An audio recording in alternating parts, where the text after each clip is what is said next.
A couple of people just joining in still. So for anybody who missed that introduction there to Charissa, here she is. If you missed that introduction, she is editor of Glass and Glazing Products magazine, been in the industry just a short time and joining us today to chat about all of the things that she's found out so far about the industry. So let's start at the beginning. We know you've only joined recently.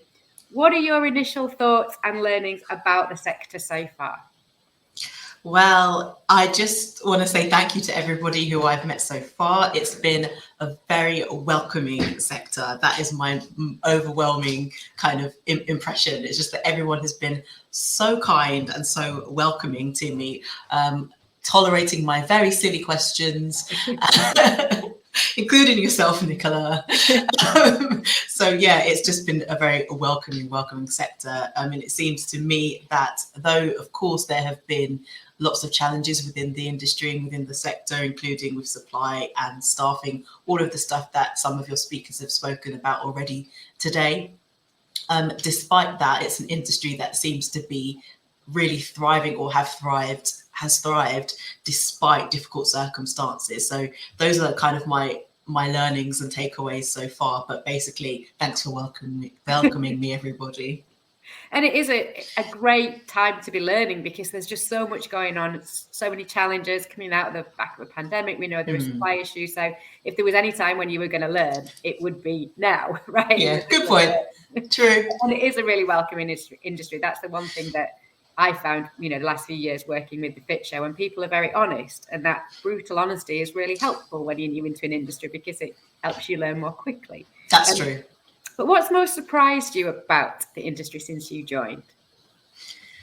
Well, yeah, I think anybody who knows me will know that I am kind of queen of preparation and research. So I did quite a lot of research and preparation before I came into the role. So I don't think there were any big surprises for me, but I'm constantly learning about terminology and kind of technical stuff. Google is definitely my friend.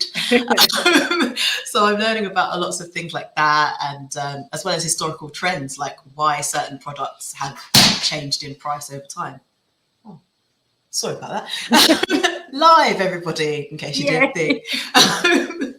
But yes, so yeah, no big surprises for me as yet, but lots and lots of little learnings and terminology stuff, jargon stuff mainly, I think. Yeah, and it's only when you first get into an industry that you can do that research about kind of how it works and the process from going from order right back to how's the window made to coming back out. But it is when you get inside it, that technology, that jargon, that you just think, oh my God, I'm never going to learn all this in all the time I'm working here. So yeah, and quite reassuringly for me, there are some people who have been in the industry over 10, 20, 15 years, and they've also said, oh, we're still learning about stuff too. And I'm like, oh, good, not just me then. And in terms of what you've seen so far, what are you really excited about? What do you think really kind of sets this industry apart?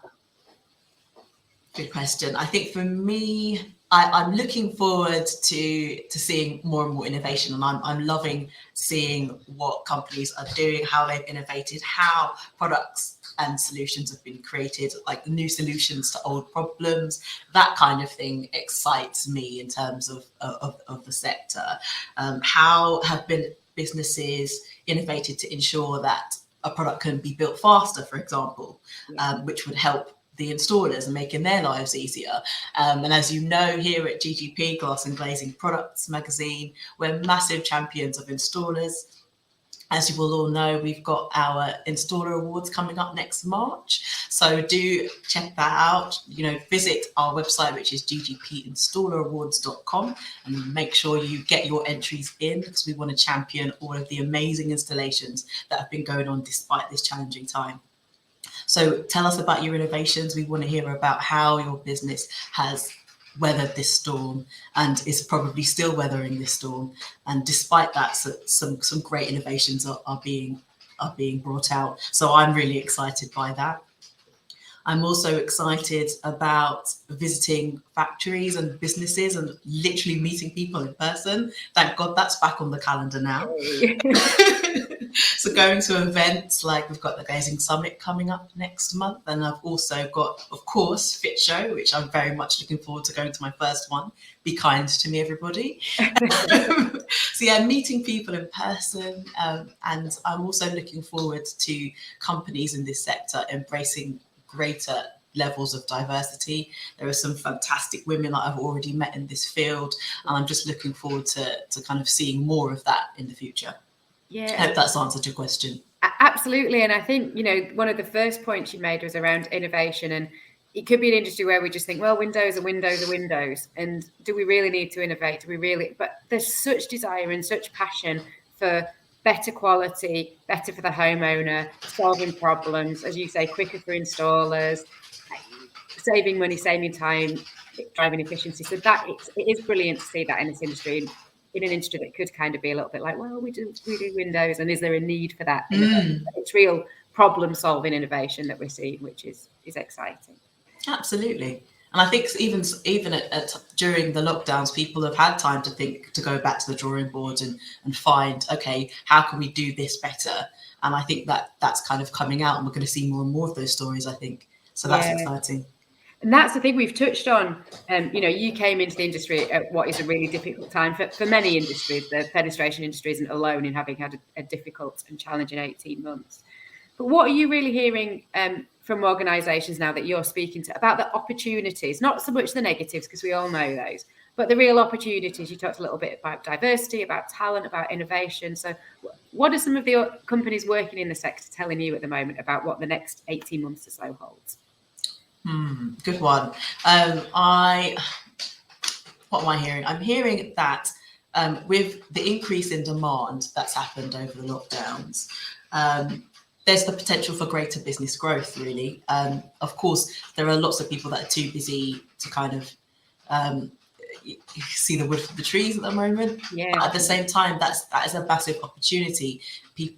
Businesses can get better organised. I think there are lots of digital tools out there and non-digital tools, of course, machinery, fantastic machinery coming out that can help businesses to really streamline and facilitate the growth that they want to see. And so that's what I'm hearing from manufacturers and machinery manufacturers as well, that actually we can help you grow and take advantage of this really busy time. So that's going to be exciting. I think the pandemic has increased take up of digital tools and video conferencing as well. I know that one of your previous speakers has already mentioned this, but I do think that's an opportunity in terms of saving us some time and spending less time on the road, as much as we all love that and it's needed as well. I think that does present an opportunity to kind of streamline and future-proof our businesses. So that's another opportunity. And of course, events, just massive opportunity to meet people, not just for me, who hasn't met very many people yet, but just meet consumers, meet the market, and to actually be face-to-face with people again. Yeah. And I think that that final point you made there about, a chance for you to meet people, I mean, it must have just been so difficult for you coming into a brand new sector. You're wanting to meet people, the natural thing would be to go out and just meet people and talk and find out as much as you can, but you just have to do it all behind a screen. So all credit to you for getting around and meeting as many people as you have done. Again, thank you for everyone for being patient with me as well. And I think it's kind of one of the things you said about businesses streamlining and hopefully becoming stronger, better businesses. Part of the reason why we thought we want to go ahead with Fit Show live online was really to kind of help businesses just pause for breath for a moment and just think about, oh my gosh, it's been the craziest of 18 months. We know that demand's come in these surges. We know there's been issues with supply and demand, but actually Fit Show's kind of that credible voice in the middle that can say, just take a couple of days out of your business. Here are some tools, here's some advice, here's some inspiration. We've already got people talking to each other that weren't before, that are now kind of saying, okay, actually, it's just a great time to think about how do we set our business up for the next 18 months and the challenges that are going to come along. So hopefully we've given you all that moment just to reflect a little bit. And speaking about one that businesses can do to try and grow and maximise the opportunities and the potential, using trade media and trade press, which you would obviously advocate, you'll be one of the biggest supporters of trade press, is a great way of getting your voice out there. But we don't always do it brilliantly. So as an editor, what makes really great content for you? What is it that you're looking for from the magazine that you know the readers want to read about? Okay, I think with any magazine, with any kind of publication, there are the three main things we're looking for. I think would be news, insight, and comment. And I guess insight and commentary kind of are quite similar, but these three things are really key. And I think sometimes people need to be reminded or educated as to what news is. And at its very core, news has to be new. It has to be something that is happening now. And I still, believe it or not, get emails from something saying, this is a fantastic installation, and there's no date in this press release. And I'm scrolling down, and I'm like, when did this installation happen? It looks to me from my research that this was in 2017. Oh, yeah, it was in 2017. Okay, I can't market that as something new. That's not news for me. I'm really sorry, it looks beautiful, but it was in 2017. So news has to be new. It has to be recent, within the last year if you can. In terms of insight, have you got a unique perspective to share? Are you saying something that no one in your friendship group or your other business contacts are saying? That's something worthwhile. That's a key insight to kind of get out into trade press. And similarly with commentary, do you have a key role within your organization?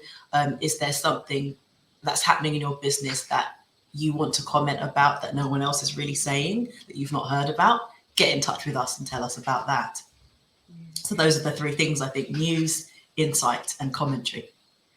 And there's a couple of things I think, from an insight perspective, never underestimate as a business if you're hearing the same thing from 4 or 5 people that are all saying an interesting little bit of something that's going on. That's always worth sharing and exploring about, is this an industry-wide trend, or is this just a regional trend? Or those things are always great. And the way David was talking about being a thought leader on LinkedIn, it's very similar with trade press, I guess, trying to position people in your organization as being thought leaders. It's just another vehicle through which you can establish that credibility.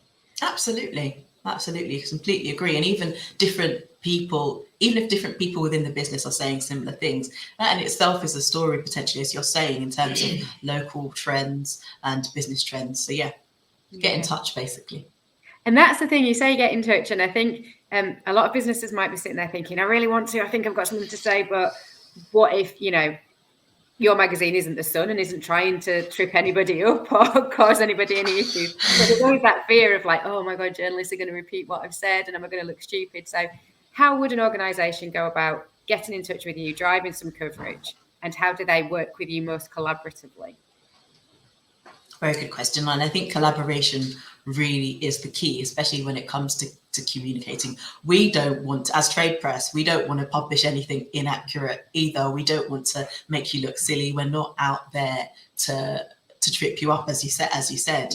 So just get in touch with any editorial team, get in touch with me directly if it's GGP's audience that you want to reach, or go through your public relations agency if you have one, and they will already have links with the relevant publications in the sector, and they'll know how to pitch content in a way that's attractive to those publications. So just get in touch with us, I would say. And when you do contact an editor or an editorial team, explain why your business's story is important, and also, if you can, why should it be covered now? And maybe it shouldn't be covered now, but actually maybe there's a particular anniversary you've got coming up.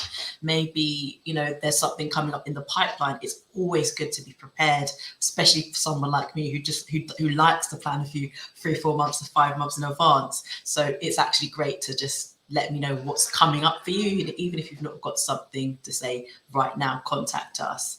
And the bottom line, I would say, is to be proactive. If you can help it, don't wait for us to come to you. I mean, we do come to you, but if you can help it, just contact us and let us know what's going on. And even if that's on your socials, I'm always on the socials. I'm there looking out to see what businesses are saying. Some of you will have had messages from me saying, oh, I've seen your post. Can you let me know a bit more about that? And the thing that I'd like to say as well about that is, if you're feeling overwhelmed and you've got oh gosh, I've been contacted by a trade press, what's been going on? It's not a problem to say, you know what, thanks for contacting me, but I don't have time to discuss this. I can discuss this in a few months. Back to what I was saying about preparation.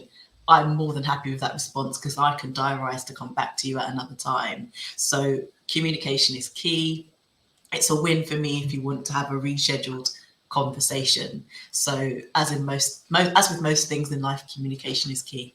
Yeah, and definitely that building of a relationship before you need your help, because, you know, I'm sure from your perspective, if you know an organisation, know the person managing their comms, understand their agenda, understand the business and what they're trying to get over to your readers, when they then come with a press release that's like, I really need this story covered in the next month. If that comes in cold, it's really hard to get your head around, well, where does this fit in for me? Yeah, it creates more time. Yeah, you just think, right, I've got to have a conversation, I've got to find out more about this product or whatever it is, when actually, if I'd had that information before, it would be easier. And an understanding of time frame as well. Just because you send me something now doesn't mean I'm going to get to it now. You know, everyone's busy, aren't they? Yeah. And magazines plan quite a long way ahead. I think when we're used to dealing a lot with social media and digital, that's almost instant, we forget that there are publishing dates and deadlines and things need setting and going to print and sending out. So you sending something in and saying, I want it to be in next week's issue, you've probably written next week's issue months ago. Yeah. You know, not that there wouldn't be new news in there, but it's laid out quite a way in advance. So true, so true. So just thinking about, you mentioned send me news and a press release that's new. So I guess that's your one golden rule, is it needs to be current. Yes, please. What else makes a really great press release? If we've got some comms people in the audience who are thinking, yep, totally want to send Charissa a press release, I'm massively inspired about getting in trade press. What do you want to see from them? Okay, I think try and be as clear as you can, although it's my job to make sure that you're clear, I guess. But it's the kind of inverted pyramid, if you guys know about this, in terms of what the what's, where's, when, why. So the most important part of a news story or press release is going to be at the top. It's the kind of meaty bit of them. And then as you go down, you're getting the less important stuff. So within the first couple of paragraphs, I need to know what's happened, when, why, if there's any embargoes, when I need to kind of publish it by, when please don't publish this before the X date, tell me about that right at the top. Make it really easy for us to find out what's happened, basically. If you're going to include pictures, which would be great, and in this day and age, kind of every story needs to have a picture, even if it's a logo, company logo, that's fine. Videos, links, perfect, send them on. I'd love to have them. If you want the picture published in the magazine, though, you're going to need to make sure that it's of the right resolution. This is something that a conversation I've had many times, especially in my previous role. You know, any image has got to be at least 1 megabyte in file size. So that's to do with dots per inch. It's to do with all of that stuff. So just make sure it's a high quality photo if you can. And if it's a group of people, one of my big bugbears, caption it, please caption it, because I'm only going to come back and say, right, from left to right, who is in this picture? So just please give me the caption, tell me who you are, tell me who's in this photo if you can. If I've got time, I might not have time to research, and I do spend time, you know, on LinkedIn. Oh, that face looks like this person, I think it's this person. Don't waste my time. Just if you can make it easy for me, just please do. And I think that's absolutely the key for whichever magazine it is that you want to try and speak to and get coverage in. The easier you can make it for the editor or the journalist, the reporter, the more chance you have of getting something covered. Because if all the basics are in place, like, you know, that headline, we know what it is, the names of people, the quotes, the images, actually they can spend time on really getting to know your story and understanding and interpreting that for their reader, rather than having to chase up the basic kind of admin stuff. Yeah, absolutely. It can be a real time suck. And similarly with jargon, I spend a lot of my, probably because I'm new as well, I'm spending a lot of my time, you know, I'm getting something in and it has some name or organization that I've not heard of, and I'm Googling around to try and find, you know, what, you know, bad example, GGF stands for. I'm not, because I do know what GGF stands for, but you know, it's things like that. Just spell it out for me, make it very clear. I did have a situation where I think I went to Fest with something I'd Googled and it was the wrong thing. Not fun. Don't put me in that position. Yeah. Absolutely. Absolutely. And from I've worked on both sides. I've written press releases for companies, and I've accepted them and looked at them for work I've done. And the one thing I'd say is just that you said at the top, the really important bit. Try and put that in the context of the reader and why it's important for the reader, because what's important to you as a business isn't going to get you coverage in the trade press. It's what's important for the person reading that. So how does it make their job quicker, easier, faster, cheaper? You know, that real kind of features and benefits thing. I guess that's the thing you need more than anything to be able to sell it as a story to your readers. Absolutely, yeah. And I can help people with that. I think that's part of it. It's a team effort. We're not trying to. It's not all down to you. If you've got the story but not got a picture, you've got a quote. That's fine. Let us know, and I can help you with that. If you've not got time to write it down, but you've got something to say, let's have a recorded conversation. I can turn it into an article. That's my job. That's what I'm here to do. And so I'm here to help. Just let me know, and I'll do what I can to help as well. So even though I'm telling you these things, I think it's not necessarily hard and fast, is what I'm trying to say. Yeah, absolutely. Absolutely. And just thinking about that flexibility, we've talked a lot about printed magazine. What other things are that people, organisations could get involved in that are more digital or social media through maybe yourself?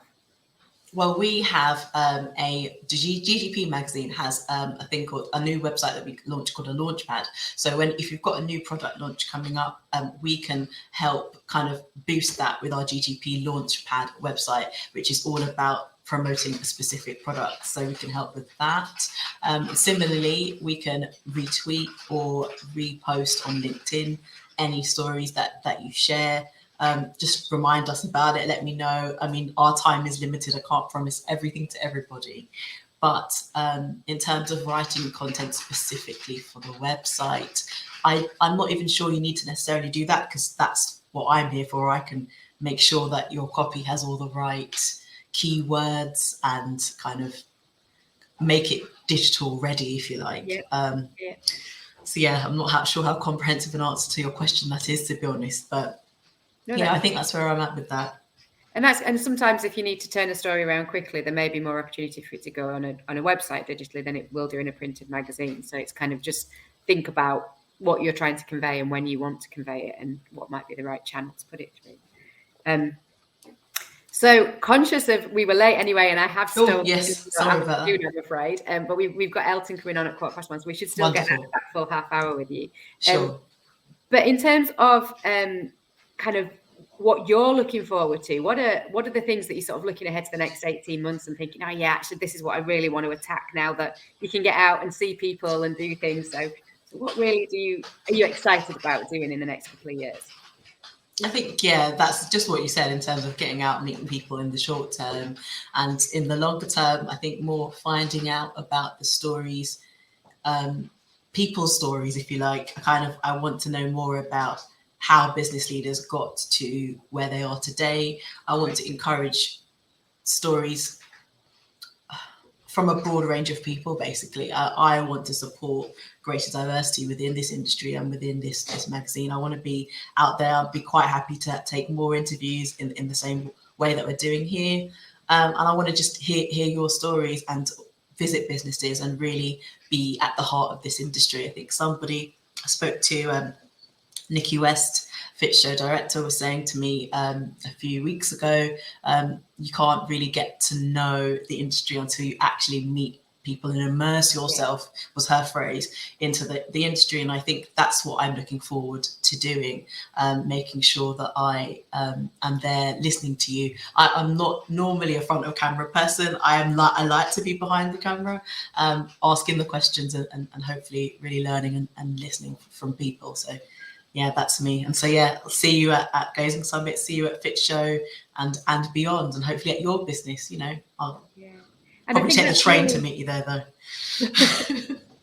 So I think it's really interesting what you're saying around hearing people's stories, because quite often we think of trade press as just a vehicle for getting your business story out there, for what your business is doing and what products you're launching, kind of where it is as an organisation and changes to the organisation. But what's driving all of that is the people at the heart of that business, whether it's somebody on the shop floor, whether it's somebody in a very senior leadership position. Everybody's got a story to tell, and there's such amazing stories out there that actually it's brilliant to have somebody like you championing that and wanting to hear about those stories behind what's just making the sector as vibrant and dynamic as it is. Absolutely, people make the business, and that's what I want to get to know. That's what I want to hear as well. Yeah, and we've a session this afternoon where we're talking about people and skills with a few different commentators from around the industry, and I think that's really exciting to kind of think of, if we've got people championing that, we've got people reporting and writing about it, and actually that whole agenda just becomes more proactive and visible than perhaps it has been in the past. So. Fabulous.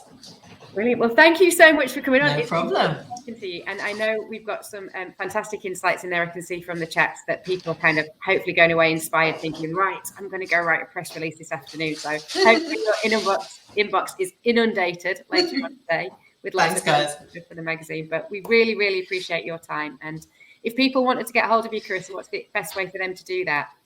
Oh, drop me an email, carissa.king@markallengroup.com. Perfect. And I'm sure they can find you on LinkedIn too, because that's kind of Please do. Brilliant. Thank you so much, Chris. That's great. Enjoy the rest of your day. Apologies. Thank you. I'm late coming to you. No problem. Time. Bye. Okay, guys, hope you found that interesting and useful in terms of understanding how you can use trade comms a little bit more proactively. We've just got 5 minutes or so before we're going to hop over to Elton Bucock's session around how you work smarter rather than harder. So I'm going to end this session, and then the link is in the chat box on the side of the screen. You can follow that link to start the next session, and that will be starting at 1:15. So you have a couple of minutes to go make a brew and have a leg stretch, and we'll see you at 1:15 in session number 5 already with Elton Bucock. Thanks, guys.